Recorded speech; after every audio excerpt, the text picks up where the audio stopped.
During this episode, we're going to talk about the old Soviet Union habitat, the Chernomor. Everybody in the 1960s and 70s had habitats, and as you know, the old Soviet Union, they always had to be bigger and better. So between 1966 and 1971, the Soviet Union actually built 10, count them, 10 underwater habitats.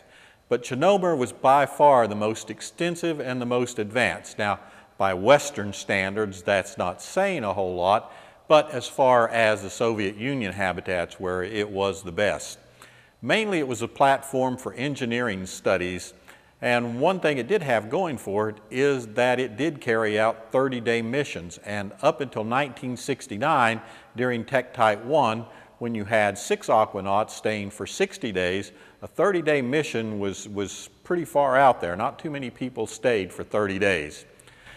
One of the things that was unique about Chernomor was that it had an unmanned surface support catamaran, but on this surface support catamaran, for the first time, it was equipped with a decompression chamber and medical supplies. So if aquanauts had any problems on the bottom, unlike some of the other systems, they could have a safe haven to go to.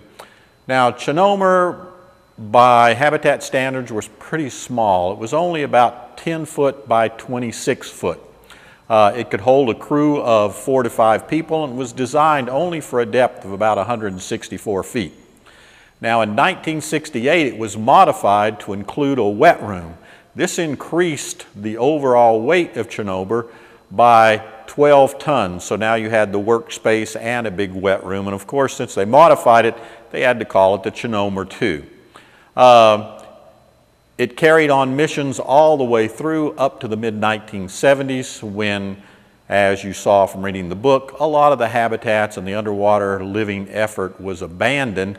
Now, Chernomor, as of the 1990s, was sitting abandoned in a shipyard in Bulgaria, exposed to the elements, where it continues to deteriorate. Not sure if it's still around now or if it's been destroyed. Hopefully one day we'll find out.